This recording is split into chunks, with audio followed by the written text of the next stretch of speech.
The battles surrounding illegal immigration are heating up. Border czar Tom Homan went on Fox News last night to explain why he thinks the DOJ should investigate Congresswoman Alexandria Ocasio-Cortez. Let's watch. But Tom, you got AOC out there, Alexandria Ocasio-Cortez, Congresswoman, putting out a webinar, doing a webinar to help illegals avoid, I guess, apprehension, giving tips about how to continue to remain in the country and ultimately game the system.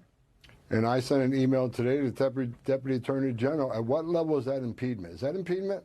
I'm not an attorney. I'm not a prosecutor. Is that impediment? Is that impeding our law enforcement efforts? If so, what are we going to do about it? Is she crossing the line? So I'm working with the Department of Justice and finding out where is that line that they cross. So maybe AOC is going to be in trouble now, but I need the AOG to opine on that. But because there's impediment is impediment, in my opinion. I'm not a prosecutor, but we need some further guidance on that. So to be clear, AOC's office did indeed post a webinar Wednesday on Facebook. That webinar guided migrants on what their rights were and advised them on how to deal with ICE. Ocasio-Cortez responded to Homan on Blue Sky, writing, "Maybe she's going to be in trouble now. Maybe he can learn to read. The Constitution would be a good place to start." Attorney General Pam Bondi is also wielding the power of the law on sanctuary cities. Earlier this month, she announced lawsuits against Chicago, Cook County, and Illinois. The DOJ says that these sanctuary cities inhibit federal law enforcement from doing their job. Here's Bondi on Wednesday announcing yet another related lawsuit. We're here today because we have filed charges against the state of New York. We have filed charges against Kathy Hochul. We have filed charges against Letitia James and Mark Schroeder, who is with DMV. This is a new DOJ. New York has chosen to prioritize illegal aliens over American citizens. It stops today. As you know, we sued Illinois, and New York didn't listen. So now you're next. In a nutshell, self-proclaimed sanctuary cities limit the information they share with federal officials when it comes to illegal immigrants.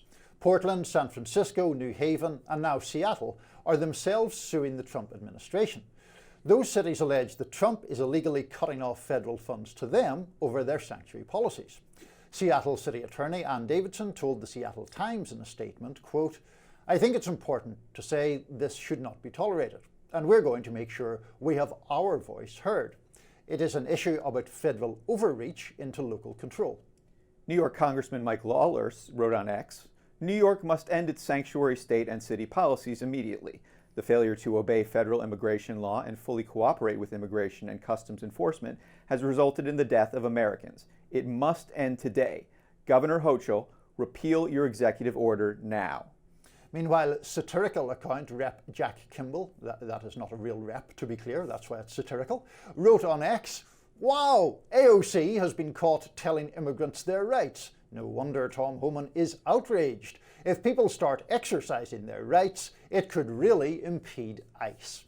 So, Dan, I've a few things to say on this one, and I think it's an interesting discussion to have. One of the points I think to start off with is what is meant by sanctuary city is often not that well defined, and it can cover a whole range of behaviour. And the thing that I would emphasise is something that I don't think is all that well understood, or sometimes I think it's willfully misunderstood. Part of the reason that sanctuary cities exist, and part of the reason that local law enforcement is sometimes barred from immigration actions, is because in many of these cities they have decided, for their own reasons, that if an illegal or an unauthorized migrant sees a burglary or an assault or a rape, that the city has an interest in that person reporting what they have seen to the police. And if the risk is that by reporting it to the police, they uncover their own immigration status and become targets themselves, it is obviously a disincentive to report crime or to cooperate with the police in any way.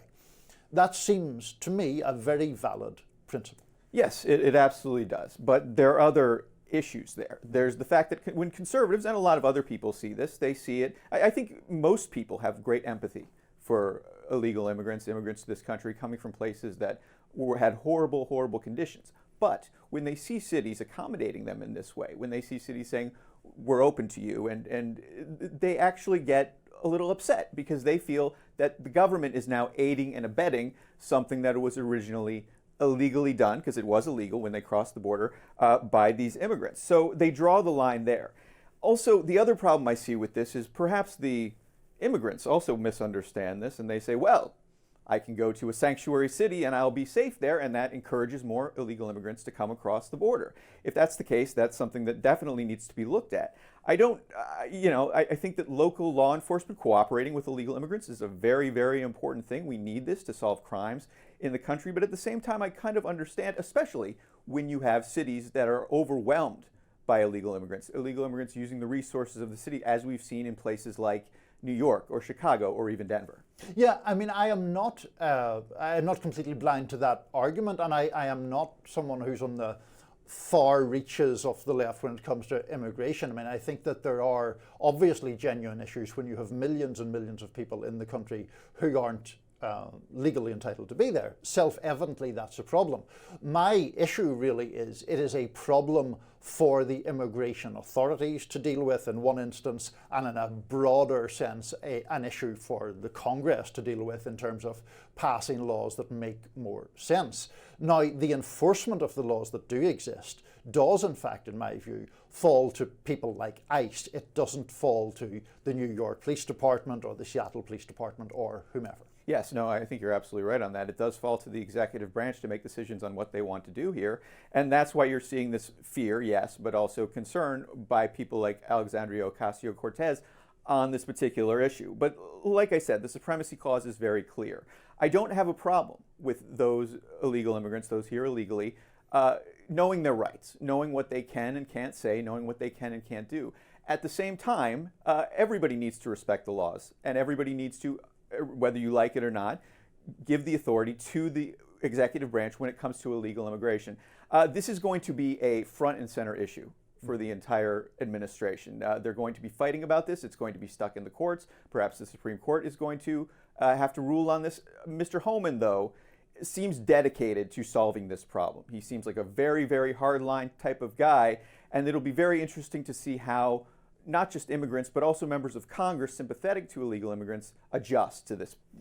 Yeah, I mean, I think in relation to Homan, I mean, he's certainly a hardline guy. Now, he has at times seemed to suggest that the deportations won't be quite as sweeping as President Trump at one time suggested they would.